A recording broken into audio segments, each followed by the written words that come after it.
D2 Chapter 4 Exercise 4C Practice Now 13 Question number 1 Factorize each of the following expressions completely. यहाँ पर हमारे पास दो expression given है part A और part B में, जिसके हमें यहाँ पर फैक्टर्स बनाने हैं।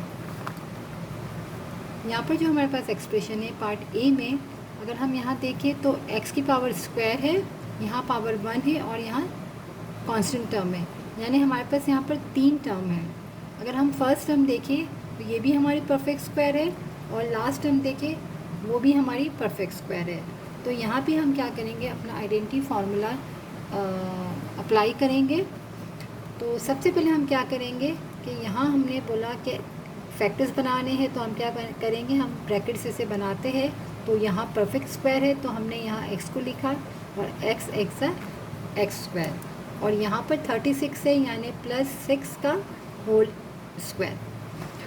तो यहाँ हमारी जो आइडेंटिटी अप्लाई होगी वो हमारी हो जाएगी a square plus 2ab plus b square equal होता है a प्लस b का होल स्क्वायर। यही आइडेंटिटीज हमने एक्सपेंड वाले क्वेश्चंस में भी अप्लाई की थी, बट उसमें क्या था कि हमारे पास क्वेश्चन में ये चीज़ होती थी और हमें एक्सपेंड बोलते थे तो हम ये इसके इक्वल कर देते थे, इसलिए कि एक्सपेंड यानी हम ब्रैकेट्स को ओपन करते थे। अब हमें फैक्टर्स बनाने हैं, तो अब हमारे पास जो एक्सप्रेशन गिवन है वो इस फॉर्म में है, तो हमें इसको फैक्टर्स बनाने हैं, यानी कि हमें इसको ब्रैकेट्स में बनाना है।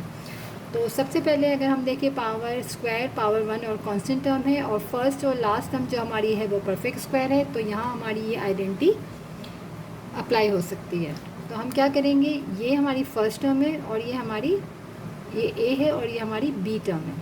तो सेंटर में हमारे पास होता है 2ab जो आपस में मल्टीप्लाई हो रहा है, तो यहाँ प्लस 2a और b, तो a हमारे पास क्या है x है और b हमारे पास क्या है 6 है। और अगर हम यहाँ चेक करें, क्योंकि एक्सप्रेशन में यहाँ हमारे पास 12x था, तो 2 6 12 और x, तो यानी हमने जो यहाँ पर ये आइडेंटिटी को देखते हुए इसको सेट कर दिया है कि x का स्क्वायर 2ab प्लस b का स्क्वायर, यानी हमारी ये चीज़ एक्सप्रेशन के हिसाब से हमने बना ली। अब हमें क्लोज करना है, यानी कि हम फैक्टर्स बना रहे हैं, तो a हमारे पास जो है वो है x प्लस और b हमारे पास क्या है जो ब्रैकेट के अंदर 6 है, 6 का होल स्क्वायर। तो ये हमने फैक्टर्स बना लिए। यही अगर क्वेश्चन हमें देते और हमें एक्सपेंड बोलते तो हम यूँ चलते, यानी कि हम फॉर्मूले को यूँ अप्लाई करते, ये चीज़ करते और इसको फिर ओपन, यानी जब एक्सपेंड करना होता है तो हम ब्रैकेट्स को ओपन करते हैं, तो हमारे पास सॉल्व होने के बाद एक ओपन इक्वेशंस एक एक्सप्रेशन आ जाती है। इसी तरह फैक्टर्स के लिए हमारे पास एक ओपन एक्सप्रेशन है जिसको हम फैक्टर्स बनाते हैं, यानी कि हम ब्रैकेट्स में क्लोज करते हैं। तो वही वाली आइडेंटिटी जो पहले हम एक्सपेंड करने के लिए यूँ यूज़ करते थे, अब हम इसको यूँ यूज़ करेंगे। पार्ट बी में भी जो हमारे पास एक्सप्रेशन है, तो हम देखिए फर्स्ट टाइम हमारे पास 4x स्क्वायर है, 4 जो है वो 2 का परफेक्ट है, 2 2 सा और x और लास्ट में 25 है, यानी 5 5 है 25। तो फर्स्ट हम पहले बना लें और लास्ट हमारे पास 5 5 सा होल, तो 2 2 सा 4x स्क्वायर और 5 5 सा 25। यहाँ पर भी हमारे पास यही वाली आइडेंटिटी अप्लाई होगी, a square plus 2ab plus का b स्क्वायर इक्वल है a प्लस b का होल स्क्वायर। सेंटर में हमारे पास क्या होता है 2ab, तो प्लस 2a और b का ब्रैकेट, a हमारे पास क्या है जो ब्रैकेट के अंदर है 2x और b क्या है हमारे पास 5। अगर हम चेक करें 2 2 4 4 5 20x, तो हमारी जो एक्सप्रेशन थी वो इस आइडेंटिटी पे हमने लगा ली। अब हम क्या करेंगे, ये चीज़ हमारी हो गई, अब हम ये चीज़ करेंगे a प्लस b, a हमारे पास 2x है और b हमारे पास 5 है, तो 2x प्लस 5 का whole square answer. Question number 2, factorise the expression 4x² + 2x + 1/4। यहाँ भी हमें फैक्टर्स बनाने हैं, तो हमारे पास जो एक्सप्रेशन है वो है 4x² + 2x + 1/4। तो यहाँ पर भी फर्स्ट और लास्ट टर्म जो है हमारी परफेक्ट स्क्वायर है, तो यही वाली आइडेंटिटी हम अप्लाई करेंगे। तो फर्स्ट में हमारा हो जाएगा 2x का होल स्क्वायर और लास्ट में 1 का तो 1 रहेगा, 4 है तो 2 बन जाएगा होल स्क्वायर।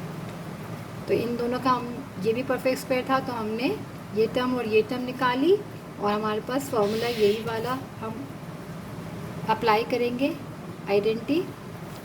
तो हमारे पास यहाँ पर क्या आ जाएगा, +2 a का ब्रैकेट और b का ब्रैकेट। a हमारे पास है 2x और b हमारे पास है 1/2। तो अगर हम देखें तो ये 2 जो है दोनों मल्टीप्लाई हो रही और ये डिवाइड में, यानी कि अगर हम देखें यहाँ पर 2x है तो ये 2 और ये 2 तो कैंसिल हो गया, तो हमारा 2x ही बचता है। यानी कि हमने जो आइडेंटिटी लगाई है वो हमने सही से कर दी है। अब हम क्या करेंगे, इसको क्लोज कर देंगे। तो हमारी आइडेंटिटी क्या होती है, a + b का होल स्क्वायर। तो a हमारे पास है 2x + b हमारे पास है 1/2 का होल स्क्वायर। आंसर यहाँ भी हमने यही आइडेंटिटी यूज़ की थी, a² + 2ab + का b² इक्वल है a + b का होल स्क्वायर। एक्सपेंड में हम यही वाली आइडेंटिटी पहले ये लेफ़्ट साइड पे रखते हैं और ये यहाँ रखते हैं, क्योंकि हमारे पास ये क्वेश्चन में होता है हमें ये ओपन करना होता है, यानी एक्सपेंड करना होता है। इसी तरह अब हम फैक्टर्स बना रहे हैं तो इसका उलट हो जाएगा, हमारे पास ये टर्म जो है वो क्वेश्चन में होंगी, यानी एक एक्सप्रेशन है जिसको हमें क्लोज करना है, यानी फैक्टर्स बनाने हैं।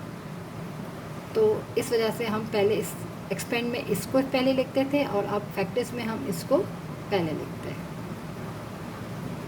तो यहाँ पर कंप्लीट हो गया हमारा प्रैक्टिस नाउ 13।